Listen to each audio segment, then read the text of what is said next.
Well met, lords and ladies, Jacob Butter speaking, and a warm welcome to this week's Walking Wednesday. What's this?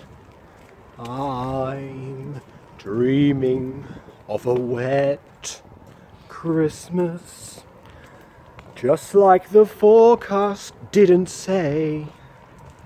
See the sunlight fizzle as it starts to drizzle, and then take refuge for the day. Yeah, I don't know. I feel like there's a little bit, tiny speck of rain coming along. Nothing really, but yes, it seems that my cousin-in-law's watch was wrong when it said it was a 0% chance of rain. That's interesting. Oh well, Merry Christmas, everyone. Absolutely. I know that some of you voted that I was to do the Christmas edition in a Santa outfit. Thing is, I do not possess a Santa outfit. At least not one with me at the moment. So that's kind of hard to do. But, just like in Halloween, I may do. I have a Santa hat. That's pretty much as far as I can go right now. Yeah, so next time you want to try and vote for me to do something or to have a theme for Walking Wednesday or something like that, please let me know well in advance and not 2 days prior. Because, yeah. Okay. Okay, so what was I saying? I was saying that, yeah, if you want themed Walking Wednesdays in the future, then please feel free to tell me. And I'll see what I can do for that. Although bear in mind that Walking Wednesdays are my go-to easy non-edited project that seems to get a lot of views for some reason. So I don't know, it may not be the case that it's 100% viable for me if I have to get lots of costumes. I know, I might do them every once in a while, see what people think. This as long as I have time to prepare for them. Anyway, speaking of time, it was just last week where Mutant Girl was published, so yeah, no, not bad. I've been editing Mutant Girl episode 10 part 2 as the finale, and yeah, it's coming along okay.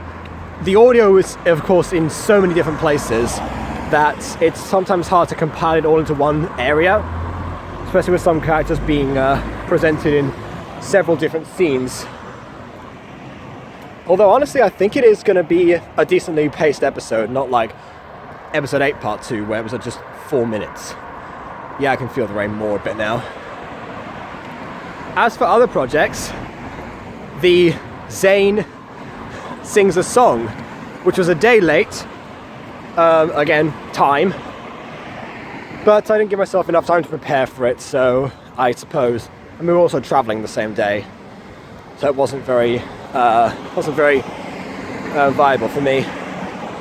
But still, I tried my best to get it out, and then turns out that I had the wrong setting on to render it properly, and it didn't actually process. And then I had to do it all over again. But other than that, by the way, we've arrived at Anfield Stadium. That's where I am this week. I'm in Anfield. I always come around here for Christmas, actually. I missed the internal stadium tour that my brother went on, but oh well, he's the footballer, not me, so I'm not particularly concerned about that. Oh look, I was just there actually. Nice church. That's where I did a bit of a we go to a church service every Christmas. Well, I'm not Christian per se, but I do, you know, I do like to go there because of the it's a great environment actually, and I go with family. It's a good outing, and of course, what better way to embrace Christmas than to embrace Christ in Christ Church? That's all I have to say about that one. It's always nice being in there. I used to do carol singing with some people there in the church.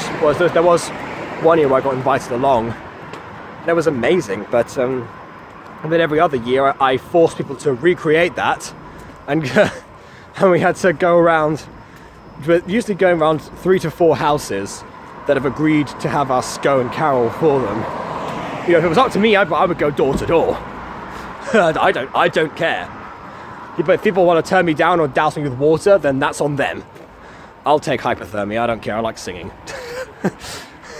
That's a bit of an exaggeration. I don't think anyone does that anymore. In fact, I sincerely hope not. Hang on a second. Did they just leave this area open? I appear to have wandered into Anfield Stadium while the gates were closed. Oh, there's other people there, look. I'm not the only one. Oh, and more people. Okay, good, so this is an actual, okay, there's that massive open space. I was gonna say, I thought they would have sealed the entire area off, but I suppose not. Oh well. Other aspect is, of course, AFMAO reviews. Now, the AFMAO reviews, I'm working through those, I'm chugging through this as best I can. I get carried away with editing sometimes. I don't realize that, you know, I have to just, you know, move it along.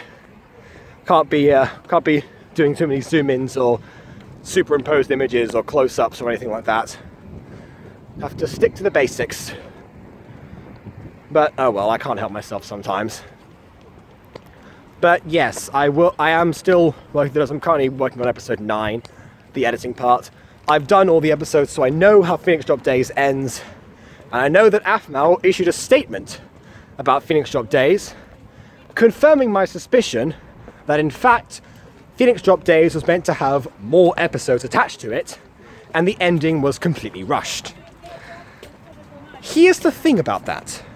I understand that if you see a decline in viewership, you might think, oh no, my series isn't, you know, worth it. I better work on some other things that gauge more interest. Which, by the way, might mean we get season 7 soon. I don't know. Maybe. My season 7. I need it. But still, that means that now in the lineup of the most popular universe that she's created, the latest product is a forced and rushed ending. That isn't good. And bear in mind, season 6 of My Street took a year to be made.